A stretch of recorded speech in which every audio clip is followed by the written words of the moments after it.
14% peut être excellent ou catastrophique selon ton contexte.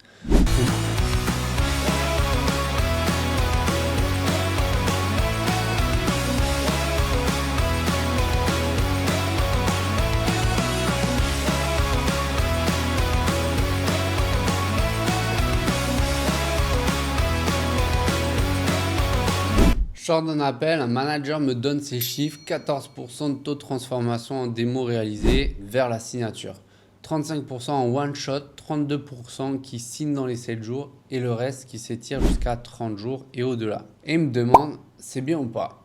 Ce qui m'a frappé, c'est pas vraiment le chiffre, mais c'est la question. Il avait toutes les données, il les suivait toutes les semaines et pourtant il ne savait pas quoi en faire. C'est le problème en fait de la plupart des managers que je rencontre. Ils ont des tableaux de bord, ils ont des KPI, mais ils n'ont pas de grille de lecture. En fait, ils savent ce que leurs commerciaux font et ils ne savent pas pourquoi ça stagne ou ni agir en premier en fait. Ils ne savent pas où aller en premier. Dans cette vidéo, on va justement te donner cette grille, 3 questions à poser à tes chiffres.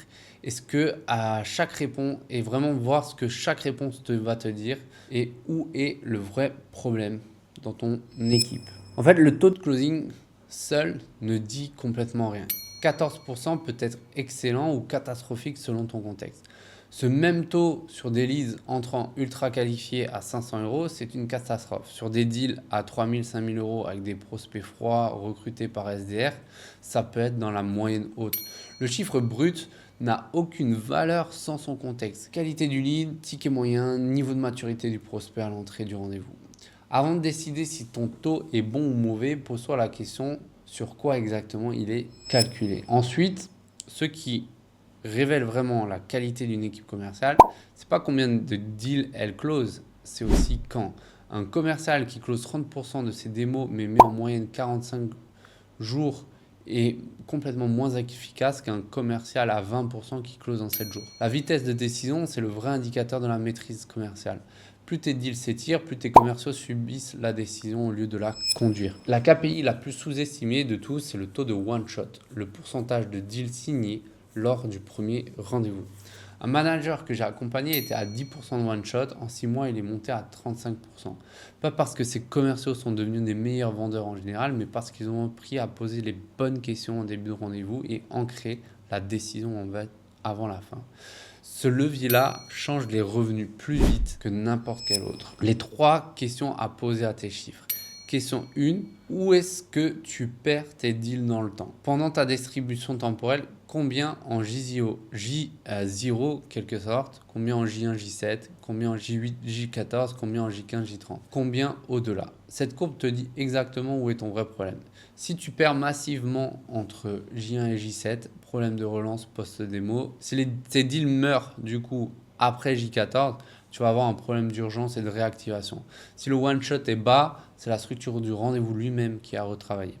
Chaque zone de la courbe correspond à une compétence précise à former. La question 2 que je veux te partager, c'est est-ce que la distribution est homogène entre les commerciaux? Ton taux global est de 14%. Il peut cacher que 3 commerciaux en fait sont à 25% et 5 sont à 7%. Si c'est le cas, tu n'as pas un problème de méthode, mais tu vas avoir un problème de transmission. Tes top performeurs en fait, ils vont avoir des réflexes que les autres n'ont pas encore. Et là, ton travail, c'est pas de former tout le monde sur un programme générique, ça va être d'identifier ce que font les meilleurs et de le rendre duplicable. La question 3 à te poser, ça va être d'où viennent tes leads et est-ce que ça change tes chiffres? Un lead entrant et un lead généré par tes SDR, ils n'ont pas toujours le même niveau de maturité. Donc si tu mélanges tout dans un seul chiffre, tu pilotes à l'aveugle. Dans la plupart des équipes que j'analyse, l'écart de taux en fait entre les meilleures et les moins bonnes sources est de 1 à 3. Ce qui veut dire en fait que ton problème c'est peut-être pas le closing, c'est la qualité du rendez-vous que tu mets en face de tes commerciaux. Ce que tu vas faire du coup après le diagnostic, ne forme pas sur ce que tu ressens, forme sur ce que les chiffres te montrent. La majorité des managers en fait décident de former leurs équipes sur une intuition ou une frustration. Ils closent pas assez, ils gèrent mal les objections, ce sont des symptômes. Le diagnostic, c'est ce que révèle vraiment la distribution temporelle. Si 70% en fait de tes pertes arrivent dans les 48 heures après la démo, formé sur la phase de découverte ne va rien changer. En En fait, tu vas investir du temps et de l'argent sur un mauvais problème. Et sur le one shot, si ton taux est bas, en dessous de 25% pour un produit B2B entre 2000 et 6000 euros, le levier n'est pas dans le pitch de closing, il est dans la qualification et le cadrage en amont. Est-ce que le prospect arrive au rendez-vous avec un budget identifié? Est-ce qu'il a le pouvoir de décision? Le one shot se prépare 2 étapes avant également. La plupart des managers cherchent vraiment la solution au mauvais endroit. Enfin, le suivi de tes chiffres, il va être utile que s'il est hebdomadaire et individuel. Un reporting mensuel uniquement sur un taux global, c'est quasi inutile pour manager des individus. Tu vas avoir besoin de voir l'évolution individuelle semaine par semaine. Un commercial qui passe de 18% à 11% sur 2 semaines consécutives, c'est un signal en fait qui demande une action immédiate, pas une conversation dans un mois lors d'un one-on-one planifié. Donc, 14% bon ou mauvais, la réponse, on l'a vu, ne dépend pas du chiffre, elle dépend en fait de ce qui se cache derrière.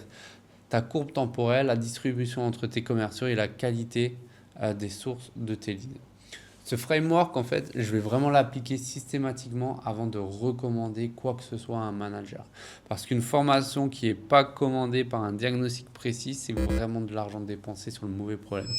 Si tu veux aller plus loin, structurer ton équipe commerciale, recruter les bons profils, mettre en place les bons rituels de management, j'ai construit un programme pour exactement ça. Ça s'appelle Rise, le lien est dans la description. Dis-moi en commentaire si tu connais ton taux de closing, mais surtout, est-ce que tu le suis sur une courbe de délai de signature si tu as bien ces chiffres-là. À très vite, n'hésite pas à t'abonner sur la chaîne.